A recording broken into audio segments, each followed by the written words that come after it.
Hi, everybody. Thank you for joining the Leadership at the Heart podcast. It's Heather, and I'm so excited to have Mark Frein on. He's on the show, and it's so funny as I say this. I have my dog is not far from me, and as I'm sitting here, I hear her purring like she's snoring. So it's not me falling asleep. I promise you, this conversation between Mark and I is going to be amazing, and you're going to have a lot of great takeaways. But if you hear a little bit of a soft sound, it will be my puppy in the background making a funny noise. That's kind of how we do life, right? My dog will not be a soft sound. If we hear my dog Mango, as my colleagues at work know, he is a Schnauzer poodle cross, and he guards the home ferociously, even though he's about that big. And we will not hear him purring. We will hear him barking his head off.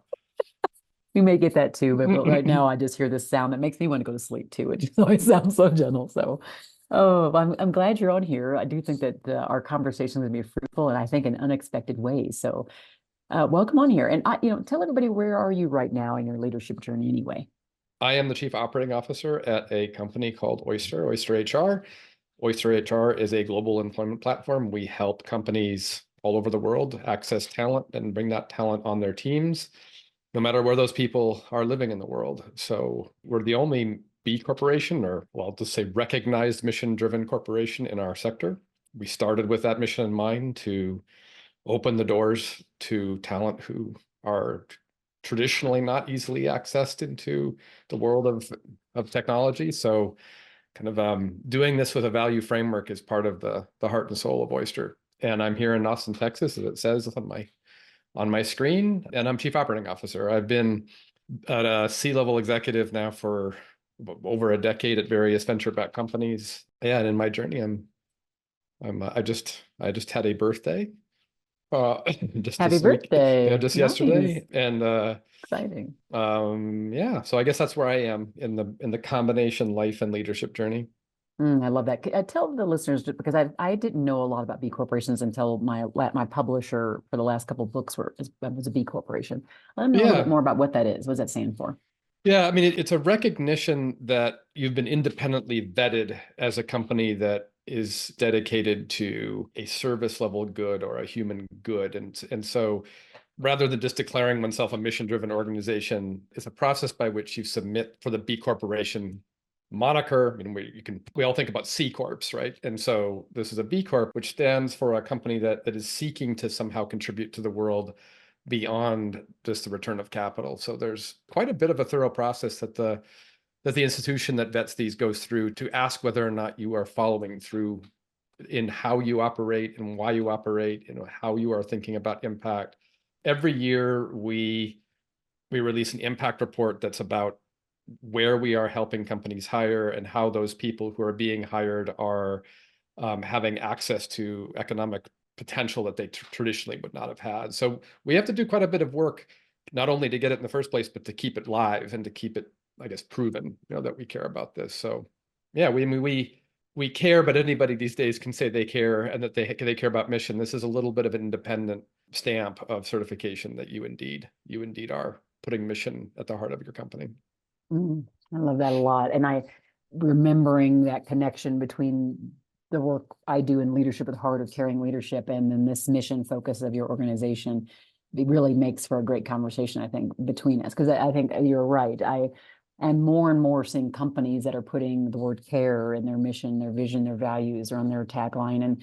And then it's the rubber meets the road, and are your behaviors aligned? Yeah, an impact. Yeah. And so what the B Corporation review body talks about extensively is, do you have a social and environmental impact that you can consistently measure? And in that measurement, you're proving that you are contributing in those ways beyond the capital side. I love it a lot. Yeah, it's good. Very, very It's one rich. of the reasons why I joined. It's one of the reasons why I came here. It is interesting because I always say, like, I'm always called to mission-driven companies, and most any company can actually find a mission. But you're right, like just put that stamp on it. Says, we're going to prove it. We're going to prove it pretty Right. consistently, not Yeah. just talk about it. So I do love that, putting that stamp there. Yep. So I am curious to know, as we think about you as a COO of this company that is like really looking for impact, and mission is like at the forefront of what you do. How do you think people that look to you for guidance every day, how would they describe you as a leader? What are their words they would use?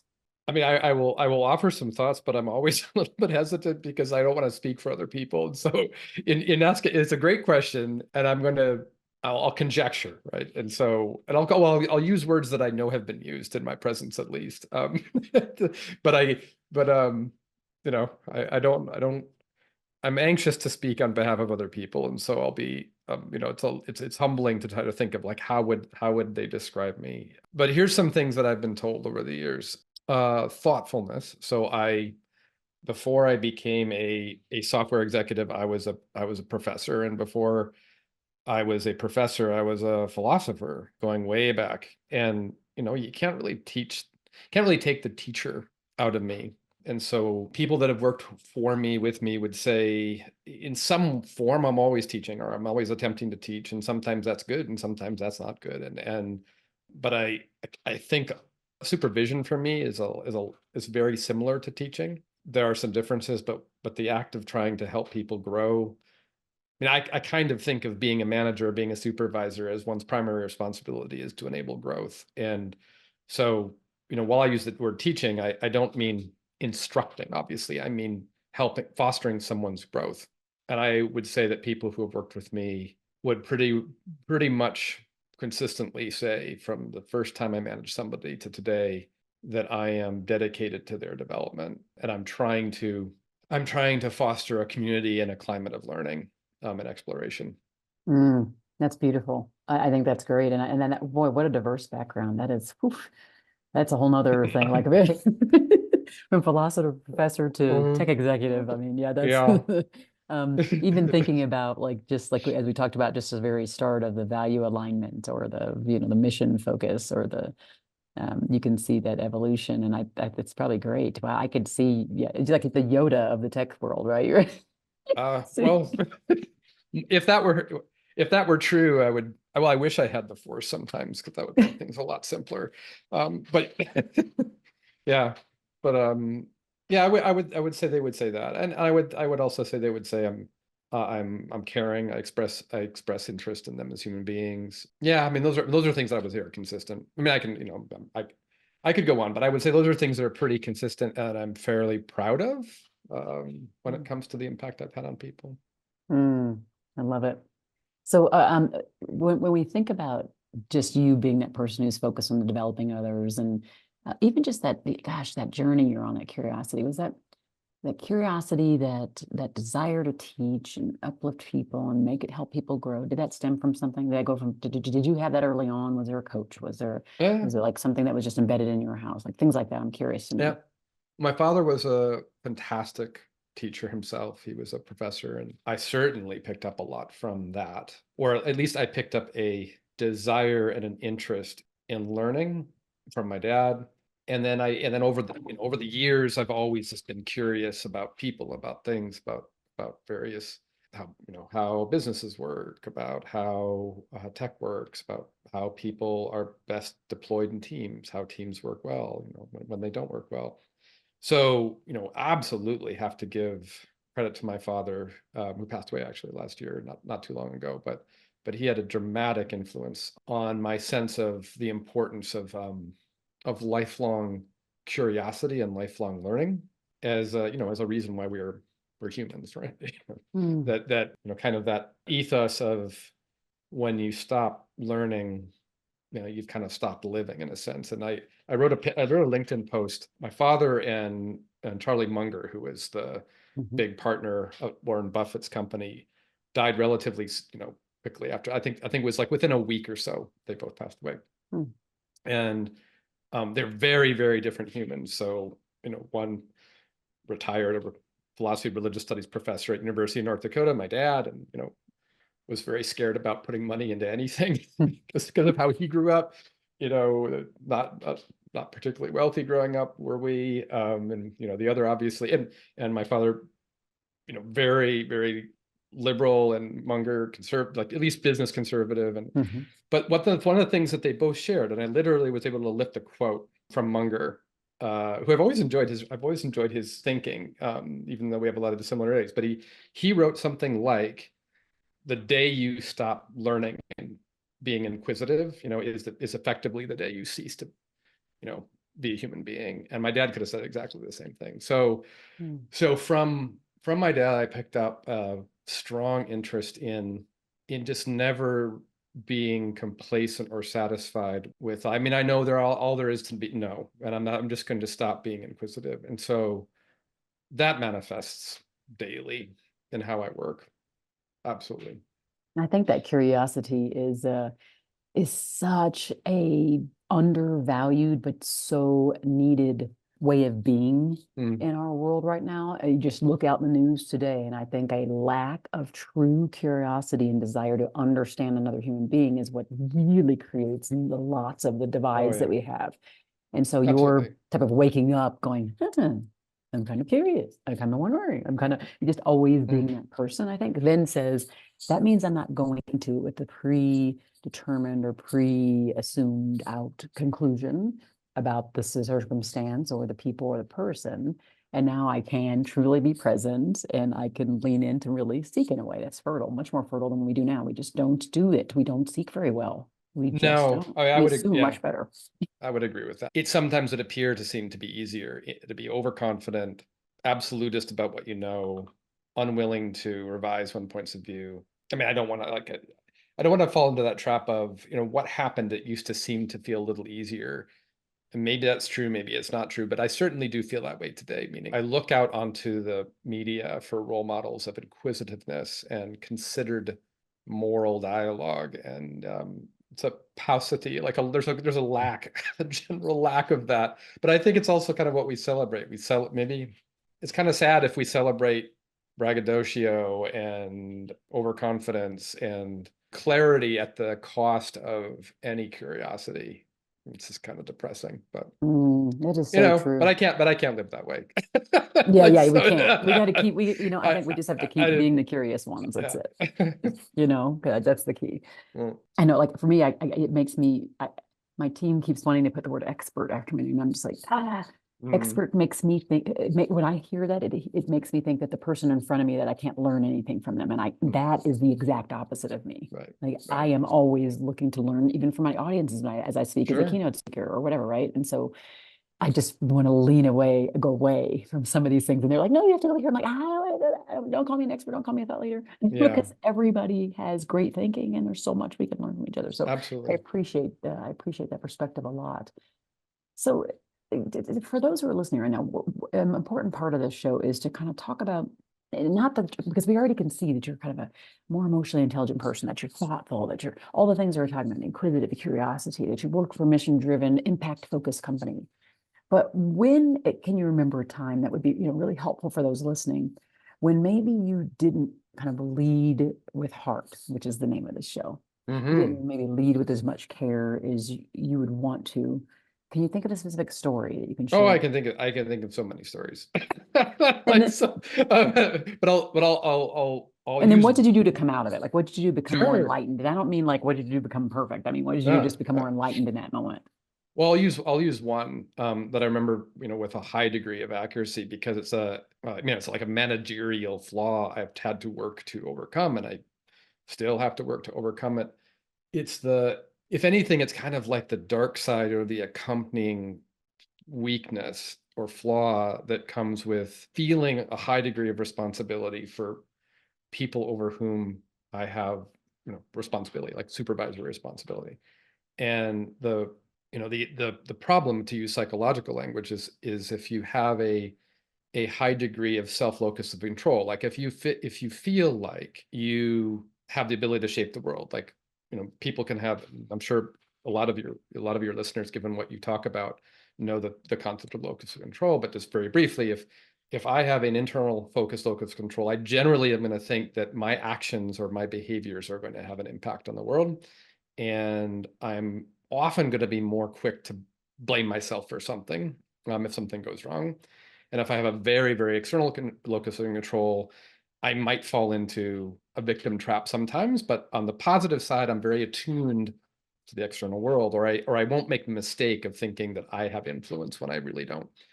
And I wouldn't say an overriding internal locus of control, but I have a pretty strong locus of control, which is an asset. But here's where it worked against me. So I was managing I was kind of general manager of a small company. It was a company of about 50 people at the time. And I was the most senior person on deck in an office up in Vancouver, Canada.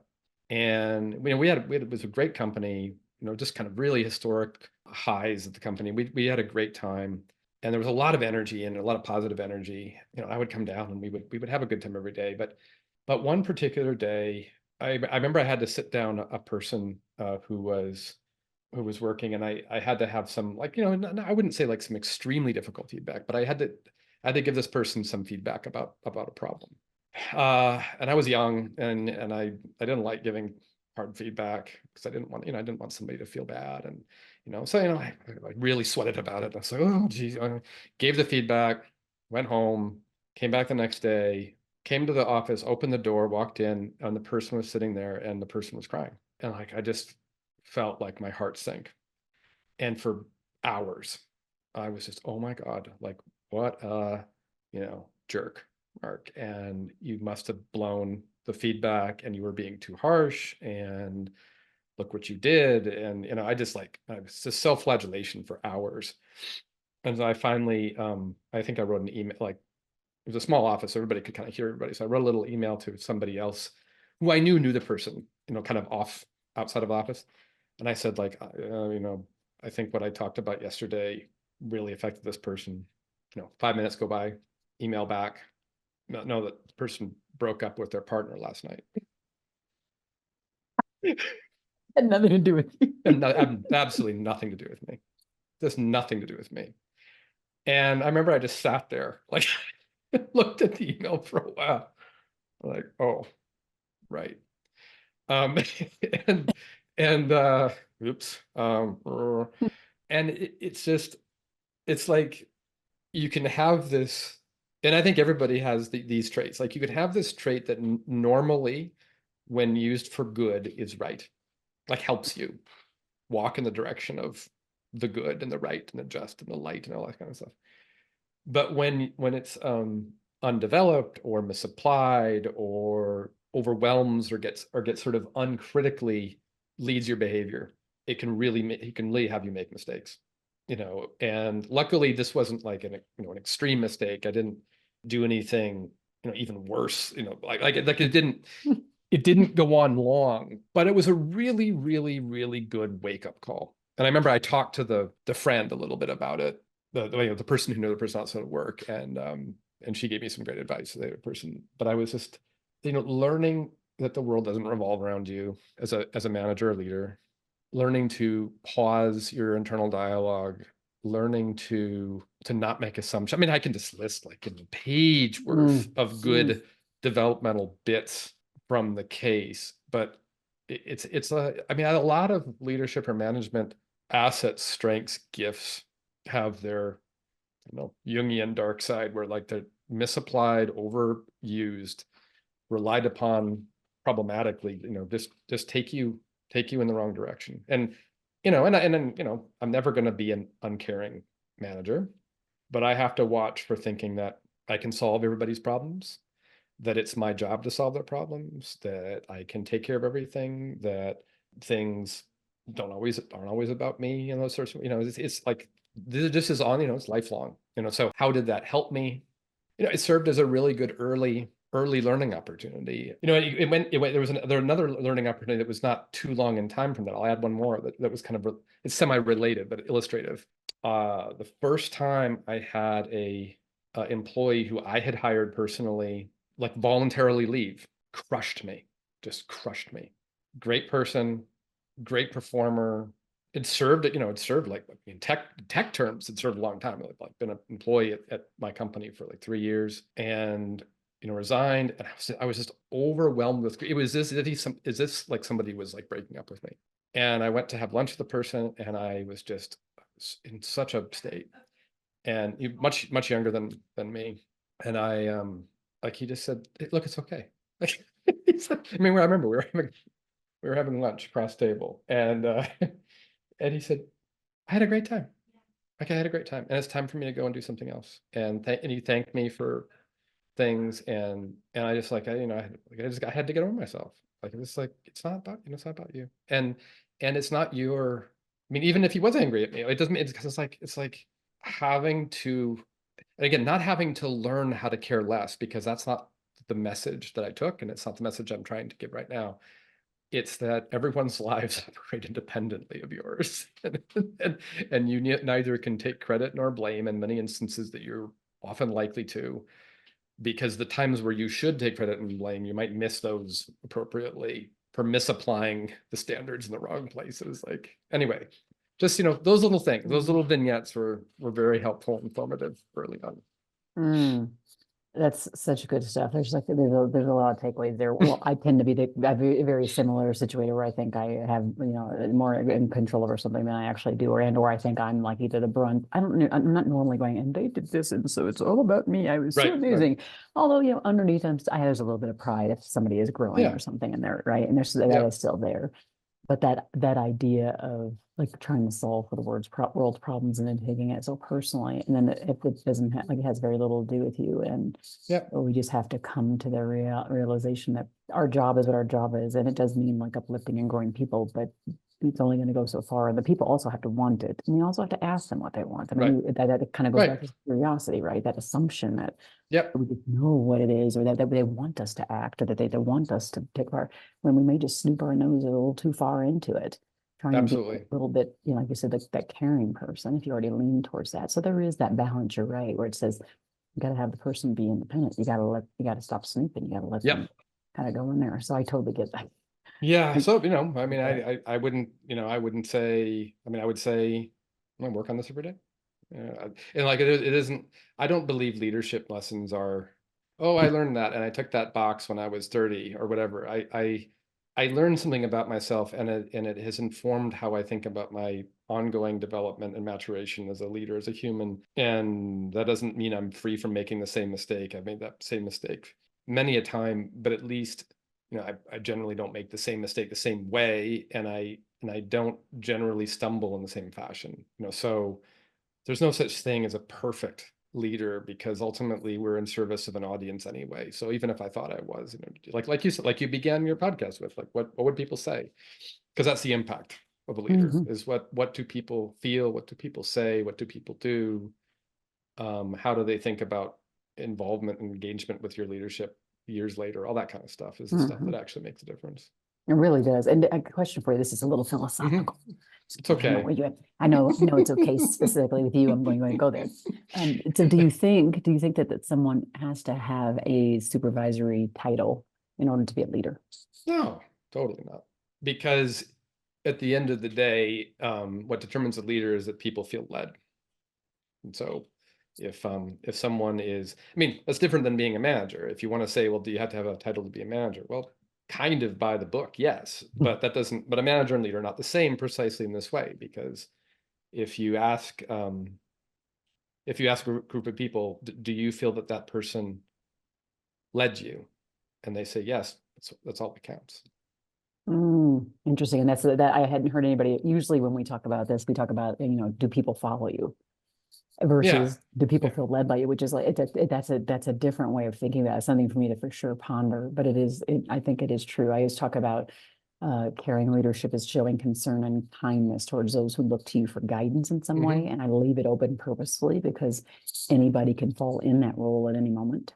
Yeah. And I do think like those that have a title have more responsibility to show up with more of that more consistently, because they're kind of, Sure. it's on their scorecard, it's how Yeah. they're promoted, like all those things, right? And so I think the responsibility is there, but I feel like every one of us as humans has the responsibility to show up with that care, to lead with heart, no matter what. And I love the fact that you said, um, I'm not going to be less of a caring leader, irrespective of what I know of myself. Like, this is Right. just who I am. And I think that when we embody it in ways that actually are still imperfect, it just shows our humanity, which I Hmm. think is what's embedded inside of caring leadership Yes. anyway.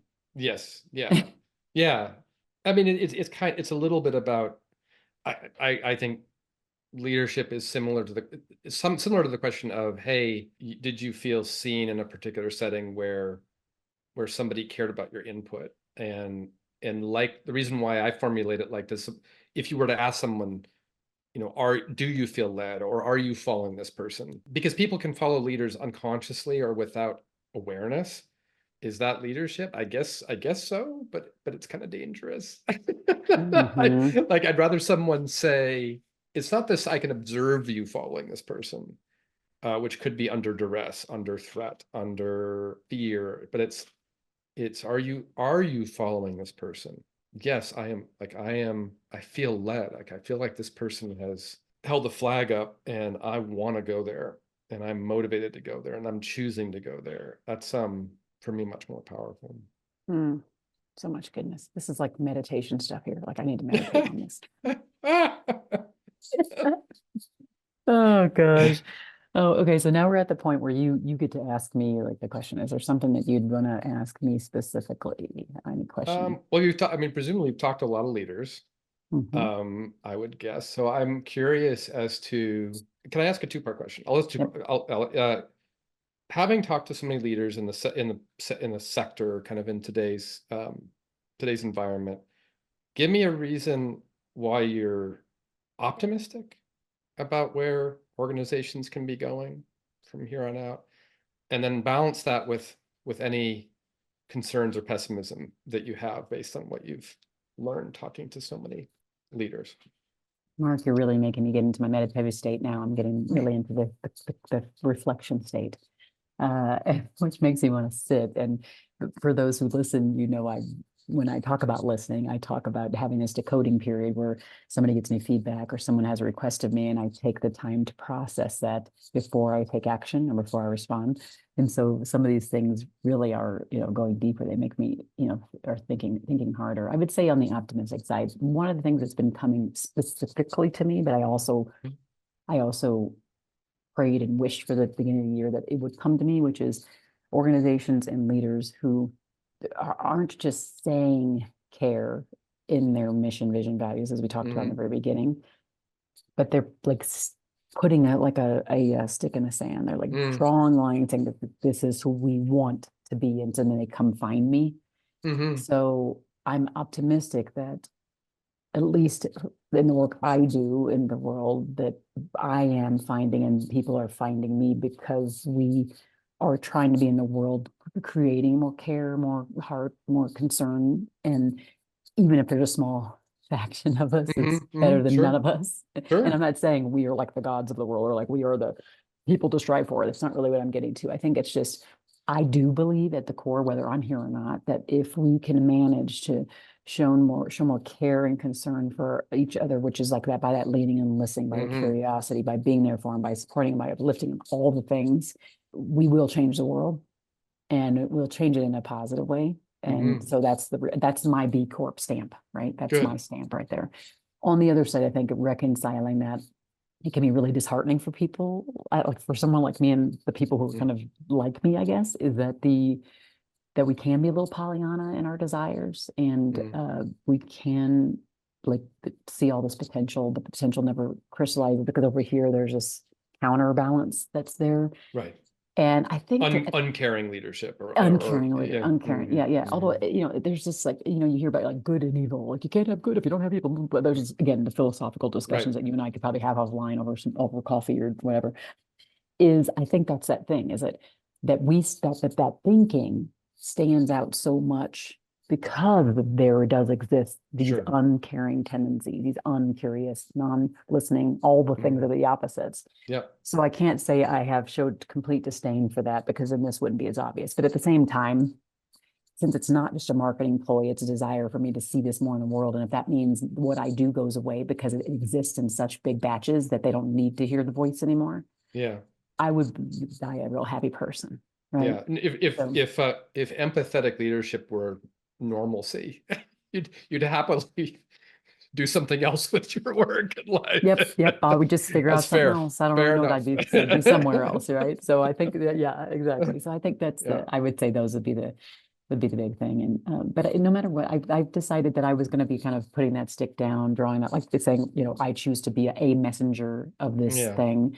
And I decided to lean into it so much. So this year, like counter to people saying, "Are you sure?" I'm not sure that's going to get you what you're looking for. I'm like, I don't really know, but I know Mm, that what I am called to do is this. mm. And I don't really know what it's going to be, but it's not, it's like, it's just going to happen like for the world. That's what I Great. need. That's what I'm looking for. So Love it. B-Corp Thank, stamp. thank you for sharing that. Oh, so for those who are listening right now, who might be, they're kind of, they could, who knows where they're at in their leadership journey? Because every day we're all kind of just faced with different things. Sometimes we're more confident. Sometimes we feel like we've done well. Sometimes we've fallen down. Hmm. Sometimes we're faced with tons of change and challenge, and we don't know where we're going next. But just that maybe the leader at a crossroads, and they're looking for a little inspiration. What might be a couple world, pearls of wisdom Mm. you would leave them with, just to kind of go about their week or their day or their month? Yeah. Oh boy. Well, I was having a discussion with one of my direct reports today on Slack. It wasn't a live discussion, but it was a back and forth discussion on Slack. And he was asking me some questions. He was looking for mentorship. And on a series of things he asked me, I had a good answer. So I wrote him an answer and he said, thank you. On one of the things he asked me, I said, I don't know. That's somewhat more technically esoteric. I mean, it wasn't like an engineering problem. He's an engineer, but it was kind of an esoteric question about the world of venture funding. And I've been doing this a long time in venture funding. So I was able to give me answer. And one particular side I said, I just don't know. And interestingly, he wrote me after that and he said that was actually one of the most confidence boosting things you've offered to me, like, or you've written to me.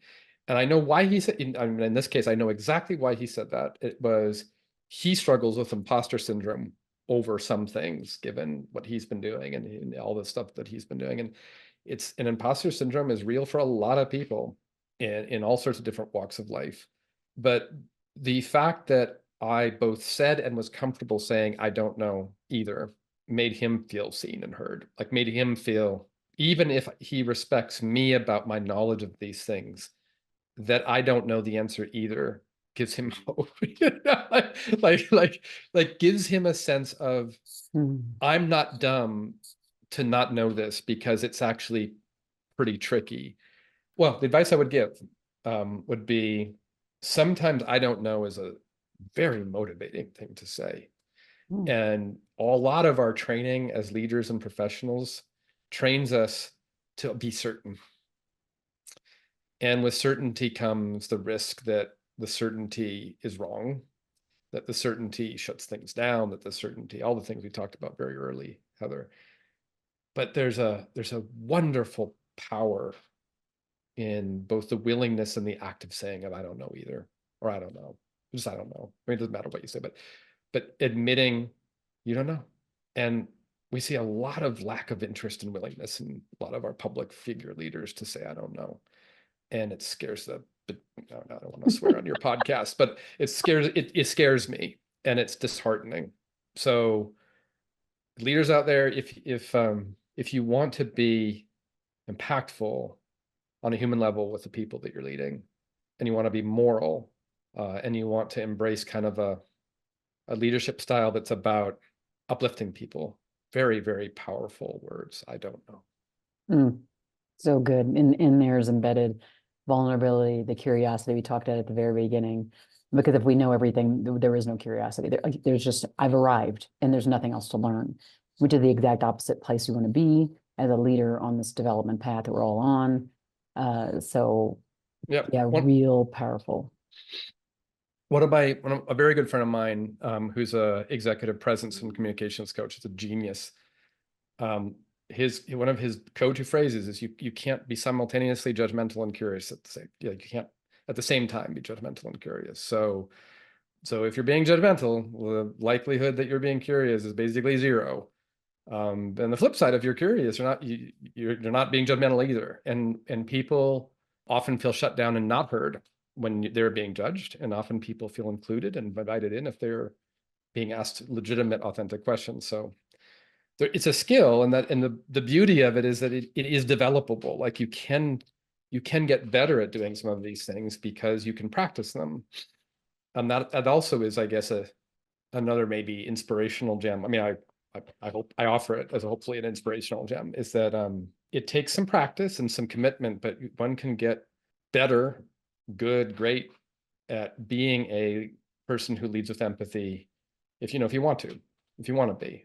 I mean, there's I'm never going to be a amazing chess player. Like, there's no amount of practice will make me an amazing, no amount of practice playing chess will make me a world competitive chess player. I'm sorry to say, Heather, like I wish it were the other way around. I know that about myself this time. I can play the game, I can play it decently. No amount of practice would ever make me a great chess player. But leading with empathy is actually a little bit different than that. If you commit to the practice, I think it's a moral thing. Like are you willing to work your beliefs in that way? And are you willing to open yourself up in that way? And if you are, there's nothing will hold you back. Mm. Well, this has been real. I'm glad that I said yes. I'm glad that you said yes and that we're together. And I think there'll be, this will sit nicely with everybody who's listening. Hopefully you did. I took away a lot of good things. I think this introspection, this real focus on curiosity, empathy is a big one, but also understanding that we are works in progress. And we won't arrive. When we arrive, we will be going to our graves probably. So at this point, we are who we are, and we're getting better, and that's right. And that's it. That's right. I really appreciate you being on here, Mark. And for those who are listening, like anybody who just found this useful, please do share it. That's how we get more and more people that are, understanding, getting these concepts and learning and growing. And that means you have an impact, like the B-Corp, right? What's your B-Corp stamp? We all gonna be B-Corp stamp without actually having to do the actual hard work. Yes, but no, my pleasure. And thank you for asking me to be part of your show. It's been great. And thanks everybody for listening to the Leadership with Heart podcast. Be well.